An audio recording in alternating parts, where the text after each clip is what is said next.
जय हिंद दोस्तों, जय हिंद बच्चों। ज्योग्राफी में अपने तैयार कर रहे हैं इंपॉर्टेंट बड़े वाले प्रश्न। तो 2024 की बोर्ड परीक्षा में जिन चैप्टर से बड़े प्रश्न यानी 3 नंबर और 4 नंबर के प्रश्न आने की संभावना है, उसके अंदर अगर बात करूं तो आपकी जो फर्स्ट बुक की जो 3rd यूनिट है, जिसमें प्राथमिक, द्वितीयक, तृतीयक, चतुर्थ, परिवहन, संचार और व्यापार वाले जो चैप्टर हैं वो आते हैं। वहां से बड़े प्रश्न आएंगे, यानी 3 या 4 नंबर का। बाकी आधा 1 नंबर के तो हर चैप्टर से आने ही आने हैं प्रश्न। तो इस कड़ी के अंदर जो आपका 7वां चैप्टर है परिवहन और संचार वाला, यह चैप्टर बहुत इंपॉर्टेंट रहता है 3 नंबर और 4 नंबर वाले प्रश्न के लिहाज से। तो आज की अपनी इस छोटी सी वीडियो क्लास के अंतर्गत 2 महत्वपूर्ण प्रश्नों के ऊपर बात करेंगे। इन दोनों प्रश्नों को आपको बोर्ड परीक्षा के लिए अच्छे से तैयार करना है। चलिए इसी कड़ी के अंदर पहला प्रश्न है, स्वेज नहर और पनामा नहर की तुलनात्मक व्याख्या निम्नलिखित बिंदुओं के आधार पर कीजिए। इन दोनों की स्थिति कहां पर है यह बताना है और आंतरिक जलमार्ग के रूप में इनकी इंपॉर्टेंस क्या है। यह प्रश्न किसी भी तरीके से आ सकता है, चाहे अकेला स्वेज नहर आ जाए, चाहे अकेला पनामा आ जाए, चाहे इस प्रकार से तुलना करनी आ जाए, या सिर्फ ये पॉइंट नहीं दिए हों और सीधा ही आपसे पूछ लिया जाए स्वेज नहर और पनामा नहर की तुलनात्मक विवेचना कीजिए, तब आप इन्हीं 2 पॉइंटों के आधार पर अपना अंतर का पोर्शन कर सकते हो। या बिल्कुल सिंपल तरीके से भी बता सकते हो, जो कि आपने पहले वीडियो क्लास के अंदर अंतर वाला जो वीडियो आपने देखा है उसके अंदर भी मैंने इस प्रश्न को ऐड है वो वहां पर किया है। तो चलिए इसके उत्तर के ऊपर भी थोड़ी सी बात कर लेते हैं। पहले आप ऐसे हेडिंग बना देंगे, फिर हमने हेडिंग बना दी, पहला पॉइंट ले लिया स्थिति। स्वेज नहर है वो मिस्र में स्थित है। इसका निर्माण कब हुआ? 1869 में हुआ।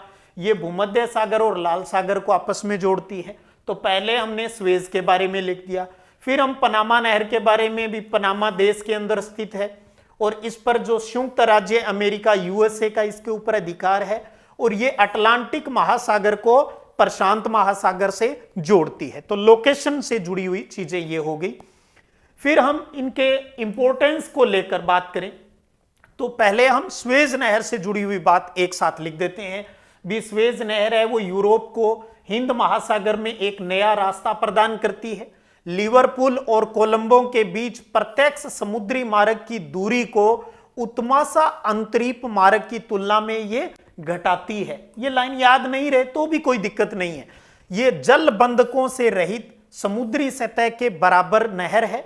ये 160 किलोमीटर लंबी और 11 से 15 मीटर है वो गहरी है और इससे 100 जलयान हैं वो डेली आते हैं और उन्हें इस नहर को पार करने में 10 से 12 घंटे का समय लगता है।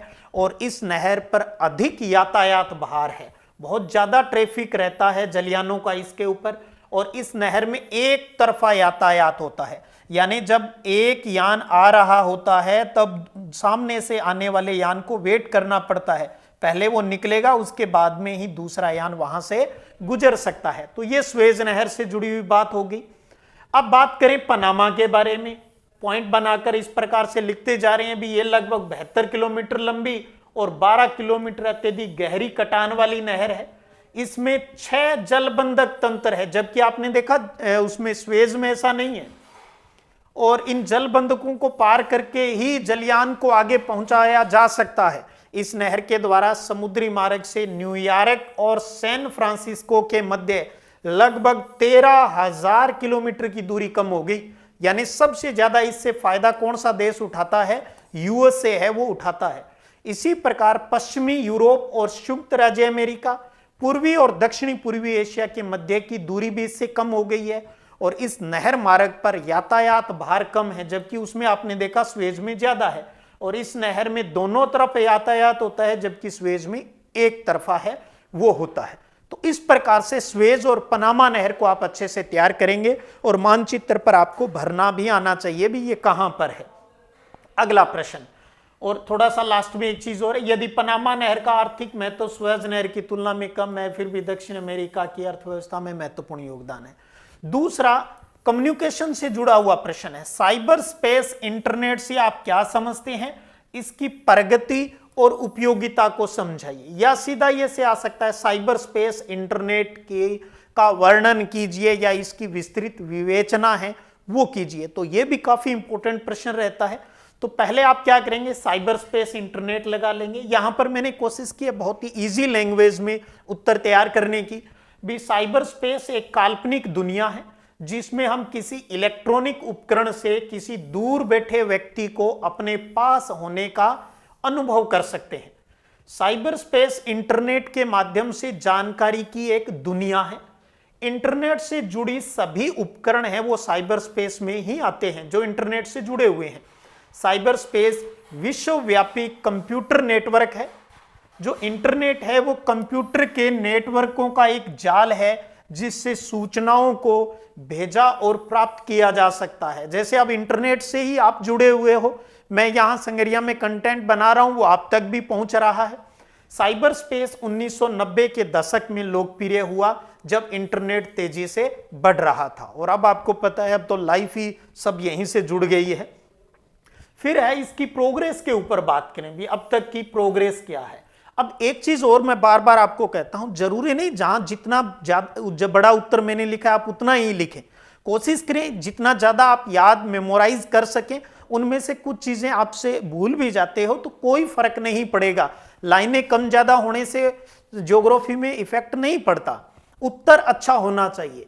तो इसमें आप लिखेंगे भी जिस गति से इलेक्ट्रॉनिक नेटवर्क का विस्तार हुआ है वह मानव इतिहास में अभूतपूर्व है। इंटरनेट यूजर है वो 1995 में जहां 5 करोड़ और 2010 में 200 करोड़ है।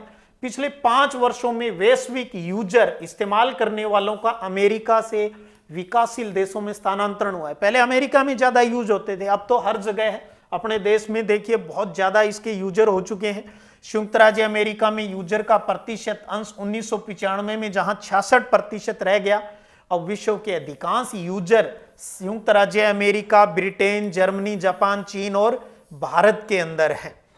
इसी कड़ी के अंदर अब आप इसकी उपयोगिता या इंपॉर्टेंस है वो लिख सकते हो भी। साइबर स्पेस लोगों के सामाजिक और आर्थिक स्पेस को ईमेल के माध्यम से, ई वाणिज्य के माध्यम से, ई शिक्षा, ये जो आप पढ़ रहे हैं ये अपने ई शिक्षा का हिस्सा है।